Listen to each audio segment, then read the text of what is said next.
اللہ کے نبی صلی اللہ علیہ وسلم نے رشتہ داری کو جوڑنے کا ذکر چوتھے مقام پر کیا ہے. کیوں ایسا؟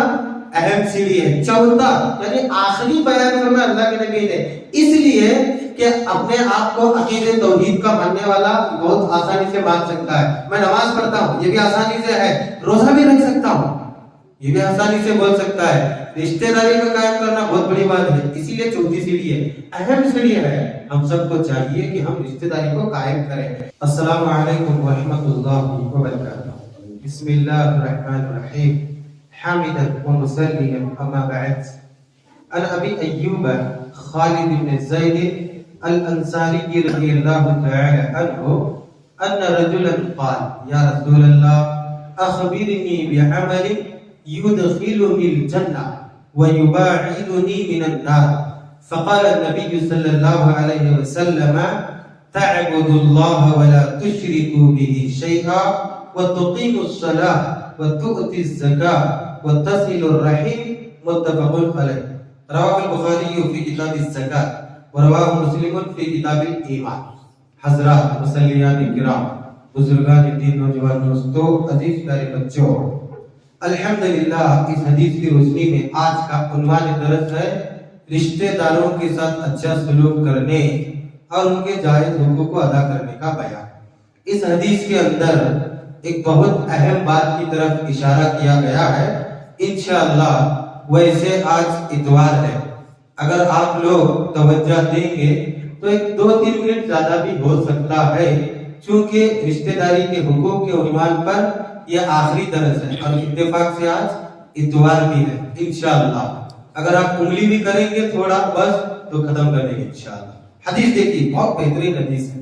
حضرت ابو ایوب خالد بن زید انصاری رضی اللہ تعالیٰ عنہ روایت کرتے ہیں کہ ایک آدمی نبی صلی اللہ علیہ وسلم کے پاس آیا اور آ کر کہنے لگا اے اللہ کے رسول، مجھے ایسا عمل بتائیے کہ میں اگر وہ کروں تو ڈائریکٹ جنت میں داخل ہو جاؤں اور جہنم سے دور ہو جاؤں. تو اللہ کے نبی صلی اللہ علیہ وسلم نے اس آدمی سے فرمایا تعبد اللہ، تم اللہ کی عبادت کرو، ولا تشرکوا به شیئا، اس طریقے سے عبادت ہونی چاہیے کہ شرک کا کچھ بھی اس میں شائبہ نہ ہو. وتقیموا الصلاۃ، نماز کو قائم کرو، وتؤتی الزکاۃ، اور زکات کو ادا کرو، وتصل الرحم، اور رشتہ داری کو قائم کرو. اس حدیث کو امام بخاری، امام مسلم دونوں نے اپنی اپنی صحیحین میں نقل فرمایا ہے. آپ دیکھتے ہیں اس حدیث کے اندر ایک صحابی آ کر چھوٹا سوال کرتے ہیں، اے اللہ کے نبی مجھے ایسا عمل بتائیے کروں ڈائریکٹ جنت میں داخل ہو جاؤں. نبی صلی اللہ علیہ وسلم نے جواب دیا. جواب دینے کے بعد یہ آدمی اپنے گھر کی طرف لوٹتا ہے. جب جانے لگا تو اللہ کے نبی صلی اللہ علیہ وسلم نے فرمایا من سرہ ان ينظر الى من اہل الجنت فلینظر الى ھذا، اگر کوئی شخص اس دھرتی پر زمین پر زندہ جنتی کو دیکھنا چاہتا ہے تو اس کو دیکھو یہ جا رہا ہے. کیوں ایسا؟ اس نے کہا اللہ کے رسول آپ نے جو کام بتائے ہیں میں پورے کے پورے کام وہ کروں گا. کیا بتایا اللہ کے نبی صلی اللہ علیہ وسلم نے؟ سب سے پہلے اپنا عقیدہ درست کرو، صرف اللہ کی عبادت کرو. عبادت کی 8 قسمیں ہیں. ایک تو عبادت میں نماز ہے، روزہ ہے، زکات، حج، قربانی، یہ سب موٹی موٹی باتیں ہیں. دعا بھی عبادت ہے، توکل بھی عبادت ہے، مدد مانگنا بھی عبادت ہے، استغاثہ یعنی تکلیف میں مدد مانگنا بھی عبادت ہے، امید رکھنا بھی عبادت ہے، نظر کرنا بھی عبادت ہے، خوف اور خشیت اللہ کا احترام یہ بھی عبادت ہے. قیام بھی بہت ساری عبادتیں ہیں. ہم صرف نماز، روزہ، زکات، حج 4-5 چیزوں کا عبادت سمجھے ہوئے ہیں، یہاں تک کہ اللہ تبارک و تعالیٰ کو خوش کرنے کی نیت سے سانس لینا اور چھوڑنا یہ بھی عبادت ہے، اور اللہ تبارک و تعالیٰ کو خوش کرنے کی نیت سے راستے سے کانٹے کو ہٹانا یہ بھی عبادت ہے. اور یہ صرف اللہ کے لیے کرنا اور اس میں شرک سے بچنا اللہ کے رسول نے سب سے پہلی نصیحت فرمائی. دوسری نصیحت کیا فرمائی؟ تم نماز کو قائم کرو. تیسری نصیحت کیا فرمائی؟ تم زکات کو ادا کرو. اور چوتھی نصیحت کیا فرمائی؟ تم رشتہ داری کو قائم کرو. پتہ کیا چلا؟ یہ 4 سیڑھیاں ہیں، اگر ان چاروں سیڑھیوں پر انسان چڑھے گا تب وہ جنت میں جائے گا. پہلی سیڑھی کون سی ہے؟ غور سے سننا، بہت اہم بات ہے. چوتھی بات اہم ہے. پہلی سیڑھی توحید، عقیدے کو درست کرنا. ذرہ برابر اگر عقیدے میں بگاڑ آ جائے تو اللہ تبارک و تعالیٰ پہلی سیڑھی میں انسان کو پھسلا دیتا ہے، یعنی ناکام ہو گیا. دوسری سیڑھی کیا ہے؟ عقیدے کی درستگی کے بعد اس کا اظہار، اقامت صلاح، نماز کو قائم کرنا. تیسری سیڑھی کیا ہے؟ اگر مالدار ہے تو پابندی سے زکات دینا، خوش دلی سے. اس کے بھی شروط ہے، یعنی دیتے وقت دل میں ذرا بھی تنگی نہیں لانا کہ اتنا زیادہ زکات میں دے دوں صرف اللہ کو خوش کرنے کے لیے، خوشی سے دینا. چوتھی سیڑھی کون سی ہے؟ رشتہ داری کو قائم کرنا. آپ دیکھ رہے ہیں پہلی سیڑھی ختم، جنت ختم. دوسری سیڑھی ختم، جنت ختم. تیسری سیڑھی، اچھا چوتھی سیڑھی اگر ختم تو جنت ختم. بھائی 4 سیڑھیاں ہیں جنت میں داخل ہونے کے لیے. اکثر لوگ کیا کرتے ہیں، پہلی سیڑھی میں کامیاب ہے شاید الحمدللہ، دوسری سیڑھی میں بھی کامیاب ہے شاید الحمدللہ، یعنی اقامت صلاۃ. تیسری سیڑھی میں بھی کامیاب ہے انشاءاللہ، اگر اللہ کے مال سے نوازا تو زکات دیتے. رشتہ دار کہاں گئے؟ کیا ان کا بھی حق ہم ادا کرتے ہیں یا چھوٹی موٹی ناراضگی کی باتوں سے منہ موڑ لیتے ہیں؟ بعض لوگ تو یہاں تک دیکھا جاتا ہے نکاح میں ہمیں برابر پہلے کھانا نہیں دیے، پتہ نہیں ان کا خیال تھا یا نہیں تھا.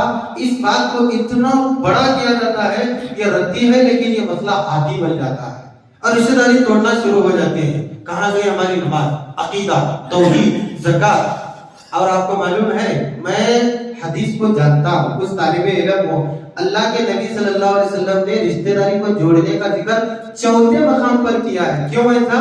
اہم سیڑھی ہے، چوتھا یعنی آخری بیان فرمایا اللہ کے نبی نے، اس لیے کہ اپنے آپ کو عقیدے توحید کا ماننے والا بہت آسانی سے مان سکتا ہے. میں نماز پڑھتا ہوں، یہ بھی آسانی سے ہے. روزہ بھی رکھ سکتا ہوں، یہ بھی آسانی سے بول سکتا ہے. رشتہ داری کا قائم کرنا بہت بڑی بات ہے، اسی لیے چوتھی سیڑھی ہے، اہم سیڑھی ہے. ہم سب کو چاہیے کہ ہم رشتہ داری کو قائم کریں.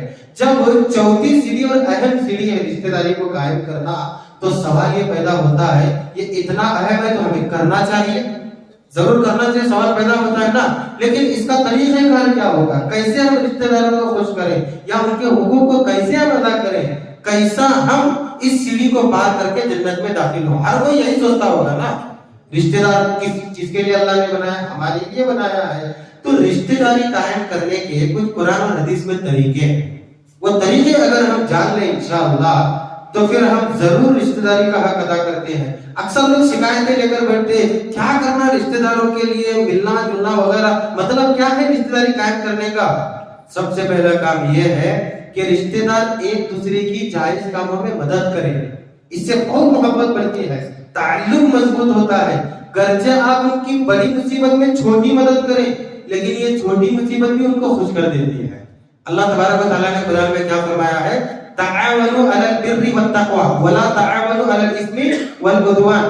نیکی اور تقوی کے کام میں ایک دوسرے کی مدد کرو، گناہ اور نافرمانی کے کام میں مدد مت کرو. اگر ہم نیکی کے کام میں، تقوی کے کام میں، مصیبت کے وقت، پریشانی کے وقت رشتہ داروں کی مدد کرتے ہیں تو اس سے محبت بڑھتی ہے.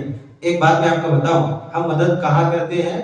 اچھے کام میں مدد نہیں کرتے ہیں. بدعت کا کام کوئی کر رہا اس کی مدد کرتے ہیں، غیر شرعی کوئی کام کر رہا اس کی مدد ضرور کرتے ہیں. جاتے ہیں حاضری لگا کے، میں کھانا بھی نہیں کھاتا اور مجلس میں بھی نہیں بیٹھتا اور کچھ بھی نہیں، حاضری لگا کے آتا ہوں رشتہ داری کے لیے. پتہ کیا چلا؟ اچھے کام میں مدد کرنا، برے کام میں نہیں. تو اللہ کے رسول صلی اللہ علیہ وسلم نے سب سے پہلا طریقہ بتایا، ایک دوسرے کی مدد کر کے دیکھو. ہم اور آپ کیا کرتے ہیں؟ اکثر مدد سے کتراتے. چلیے بات لمبی نہ ہو جائے، آپ سن رہے ہیں یہ سوچ کر میں طویل بھی نہ کروں. دوسرا کام کیا کرنا ہے؟ دوسرا کام اہم کام ہے اور ہر پروگرام میں، شادی میں، ولیمے میں یا لین دین کے مسئلے میں یا یوں سمجھیے کوئی بھی ایک پروگرام ہوتا ہے، رشتہ داری ملنے کے بہت سے بہانے ہوتے ہیں، ان تمام جگہوں پر رشتہ داروں سے بدگمانی نہ کریں. اکثر یہی ہوتا ہے، رشتہ داروں سے برا گمان رکھا جاتا ہے، نہیں انہوں اچھے نہیں ہیں. پتا نہیں تم ان کو پرکھے یا نہیں پرکھے، یوں ہی بیٹھ کے بول رہے اچھے نہیں ہیں، برا گمان. انسان جب کسی رشتہ دار کے بارے میں برا گمان رکھے گا کہ وہ برا ہے اور اسی کو پختگی کے ساتھ اپنے دل میں پیوست کر لے گا، یہ بات اس کو پتا چلے گی تو کتنا ناراض ہوگا. اکثر رشتہ دار برا گمان رکھتے ہیں ایک دوسرے کے بارے میں، فلاں ایسا کیا، وہ ویسا کر رہا تھا. یہ اللہ تبارک و تعالیٰ نے قرآن میں کیا فرمایا ہے؟ یا ایھا الذین آمنوا اجتنبوا الظن، اے ایمان والو تم ظن سے بچو، کثیرا من الظن ان بعض الظن اسم. کیونکہ یہ ظن کو گمان ہے نا، برا گمان یہ گناہ ہوتا ہے۔ ہم کیا کریں گے؟ ہمیشہ چاہے کیسا بھی رشتہ دار ہوا ہمارا ہو، کیسا گمان رکھیں گے؟ اچھا گمان رکھنا ہر رشتہ دار کے بارے میں۔ آپ دیکھیے یہی سب سے بڑی بیماری ہے جو رشتہ دار کو رشتہ داری سے الگ کرتی ہے۔ تیسرا کام کیا کرتا ہے؟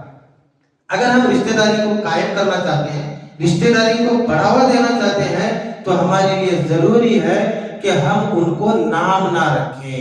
بہت سے لوگ نام رکھتے ہیں۔ رشتہ داری کو نام رکھنے کا رواج اتنا زیادہ ہے کہ عورتوں میں بھی یہ بیماری ہے۔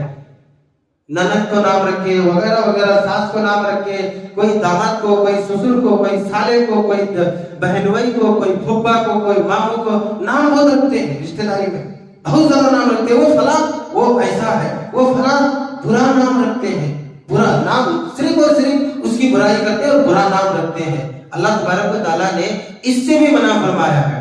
اگر ہم ان کو برا نام رکھیں گے، صرف انگلی اٹھائیں گے ان کے اوپر، تو اس سے رشتہ داری قائم ہوگی۔ کبھی بھی برا نام نہیں رکھیں۔ اگر کوئی برائی ان سے ہو بھی جاتی ہے تو بس نظر انداز کر دیں اور یہ سمجھیں کہ آج ان سے بھی، کل ہم سے بھی ہو سکتی ہے۔ کبھی بھی کسی بھی رشتہ دار کو برا نام نہیں رکھنا چاہیے۔ اور چوتھا کام جو رشتہ داری کو مضبوط کرنے والا ہے وہ یہ ہے کہ رشتہ دار ایک دوسرے کے پیچھے تعریف کریں۔ ایک دوسرے کے پیچھے تعریف اگر کریں گے تو یہ بات ان تک پہنچ جاتی ہے کہ فلاں رشتہ دار، فلاں رشتہ دار، کیونکہ آج کل کے ماحول میں رشتے کو پوچھنے والا کوئی نہیں ہے نا۔ تو پھر ایسے ماحول میں اگر ہم ایک دوسرے کی رشتہ دار کی تعریف کریں گے تو اللہ کے فرشتوں کی طرف سے یہ خوشخبری آتی ہے، تم نے ان کے بارے میں تعریف کی ہے نا، وہ تعریف اللہ تمہارے نصیب میں بھی لکھ دے۔ اس سے ایک تو تمہارے نصیب بھی سدھر گئی، اور دوسرا اگر تعریف کی جاتی ہے تو سامنے والا رشتہ دار خوش ہوتا ہے۔ اللہ تبارک و تعالیٰ نے یہی فرمایا ہے، وَلَا يَغْتَبْ بَعْضُكُمْ بَعْضًا أَيُحِبُّ أَحَدُكُمْ أَن يَأْكُلَ لَحْمَ أَخِيهِ مَيْتًا فَكَرِهْتُمُوهُ۔ تم کسی کی غیبت نہ کرو، کسی کی برائی نہ کرو، اچھائی بیان کرو۔ کیا تم یہ بات پسند کرتے ہو کہ تمہارا مردار بھائی تمہارے سامنے پڑا ہوا ہے اور تم اس کا گوشت نوچ کر کھاؤ؟ کوئی پسند کرے گا؟ تو یہ بھائی کی تم برائی مت کرو، اچھائی بیان کرو، تعریف کرو۔ آج کل کوئی تعریف نہیں کرتا ہے رشتہ داروں کی، صرف برائی بیان کرتا ہے۔ اور اگر رشتہ داری قائم کرنا ہے نا، ایک اور کام میں آپ کو بتاتا ہوں، شاید یہ پانچواں کام ہے کہ اگر ہم رشتہ داری کو مضبوط کرنا چاہتے ہیں، تعلق کو مضبوط اور محبت کو بڑھاوا دینا چاہتے ہیں، تو رشتہ دار کی جاسوسی نہیں کرنا۔ کئی لوگ رشتہ داروں کی جاسوسی کرتے ہیں، یہاں تک کہ اللہ معاف کرے بہت سے گھرانوں کو سیریلوں نے اور یہ ٹی ویژن نے برباد تو کیا ہے، لیکن یہ جاسوسی نے بھی برباد کیا ہے۔ ساس بہو کی جاسوسی کرتی ہے، بہو ساس کی جاسوسی کرتی ہے وغیرہ۔ یہ اتنی جاسوسی، پتہ نہیں یہ جاسوسی کر کے ان کو کون سا بڑا پہاڑ کرنا، کتنی بڑی ان کو سزا دینا۔ یہ جاسوسی اتنا بڑا جرم ہے کہ ہر ایک کے اندر یہ بیماری پائی جاتی ہے۔ اللہ تبارک و تعالیٰ نے 26 بارے میں فرمایا، وَلَا تَجَسَّسُوا، تم ایک دوسرے کی جاسوسی مت کرو۔ کیوں فرمایا اللہ تبارک و تعالیٰ نے جاسوسی مت کرو؟ فائدہ کچھ بھی نہیں ہے، ناراضگی بڑھتی ہے، اس سے دشمنیاں بڑھتی ہیں، تعلق ختم ہوتا ہے۔ یہاں تک کہ اگر باپ کے بارے میں بھی بیٹے کو معلوم پڑ جائے، جبکہ باپ اور بیٹے کا کتنا مضبوط رشتہ ہوتا ہے، سمجھ میں آ رہی نا بات؟ اگر بیٹے کو باپ کے بارے میں بھی پتا چلے کہ باپ میری جاسوسی کرتا ہے، باپ سے بھی وہ ناراض ہو جاتا ہے۔ کتنا مضبوط رشتہ ہونے کے باوجود بھی دل میں باپ کے بارے میں نفرت پیدا ہوتی ہے، اور ہم رشتہ داروں کی جاسوسی کرتے ہیں۔ فلاں کہاں جا رہا ہے، فلاں کیا کر رہا ہے، ارے تم کیا کر رہے ہو وہ دیکھو پہلے، تمہارے نامہ اعمال کی فکر کرو تم۔ اللہ تمہارے نامہ اعمال تمہارے سامنے ترازو میں قیامت کے دن تولے گا، اس کے سامنے اس کے تولنے والا ہے، تمہارا اس کے سامنے، اس کا تمہارے سامنے تو تول بول نہیں ہونے والی ہے، میزان جو ہونے والا ہے۔ جاسوسی 26 بارے میں ہے، وَلَا تَجَسَّسُوا، تم ایک دوسرے کی جاسوسی نہ کرو۔ اگر یہ 5 کام کرتے ہیں نا، انشاءاللہ یہ نصیحت کی باتیں ہیں، آپ دیکھیے رشتہ داری کیسا عروج پر آتی ہے۔ پہلا کام کیا کرنا ہے؟ ایک دوسرے کی مدد کرنا ہے۔ دوسرا کام کیا کرنا ہے؟ کبھی بھی رشتہ دار کے بارے میں برا گمان نہیں سوچنا ہے۔ یہی وجہ ہے کہ نکاح وغیرہ میں بھی جاتے ہیں نا، سوچ سمجھ کے جاتے ہیں، نہیں جی انہوں ہماری طرف برابر نہیں دیکھتے، پہلا ان کے خاص لوگوں کو دیکھ، تم بھی خاص ہے ان کے، سب خاص ہے ان کے۔ تم پہلے ہی اگر سوچ کر جاؤ گے نا، وہ اگر اچھائی سے اخلاص سے بھی تمہارا آج کیا کی دکھانے کے لیے بہت ہی ہمارے اوپر گر رہے تھے، برا گمان کی وجہ سے ہے نا، محبت کا جنازہ نکل جاتا ہے اس طریقے سے. تو برا گمان کبھی بھی کسی بھی رشتے دار کے بارے میں نہیں کرنا. یہ سب سے بڑی رکاوٹ ہے تعلق کو بڑھانے کی. اور تیسرا کام کیا کرنا ہے؟ نام نہیں رکھنا کسی کو. کتنا بھی برا کام کرے نام نہیں رکھنا، خود نام رکھتے ہیں. اور چوتھا کام غیبت نہیں کرنا، تعریف کرنا رشتے داروں کی. اگر ہم کریں گے انشاءاللہ دیکھیے کر کے دیکھیے، یہ مجھے بھی کرنا ہے، ہم سب کو کرنا ہے. میرے بھی رشتے دار ہیں، آپ کے بھی رشتے دار ہیں، اور ہم سب تو حضرت آدم علیہ السلام اور حوا علیہ السلام کے لحاظ سے اگر دیکھیں گے تو سبھی رشتے دار ہو گئے. اور پانچواں کام کیا کرنا ہے؟ تجسس نہیں کرنا ہے، جاسوسی نہیں کرنا ہے. یہ جاسوسی کی بیماری رشتے داروں کو رشتے داروں سے الگ کر دیتی ہے. دعا کریں اللہ تبارک و تعالیٰ سے کہ اللہ تبارک و تعالیٰ اس حدیث کی روشنی میں جنت میں داخل ہونے اور جہنم سے بچنے کے لیے ہمیں چاروں سیڑھیوں کو پار کرنے کی توفیق عطا فرمائے. اللہ کی عبادت شرک سے بچ کر کرنے کی توفیق عطا فرمائے. نماز کو قائم کرنے کی توفیق عطا فرمائے. اللہ نے حیثیت دی ہے تو خوش دلی سے زکات کی ادائیگی کی نیک توفیق عطا فرمائے. اور رشتہ داروں کا خیال کرتے ہوئے پیار اور محبت سے رہتے ہوئے ان کے ساتھ حسن سلوک کرتے ہوئے ان کے حقوق کو ادا کرنے کے لیے توفیق عطا فرمائے. آمین. سبحان اللہ و بحمدہ اشہد ان لا الہ الا انت استغفرک و اتوب الیک.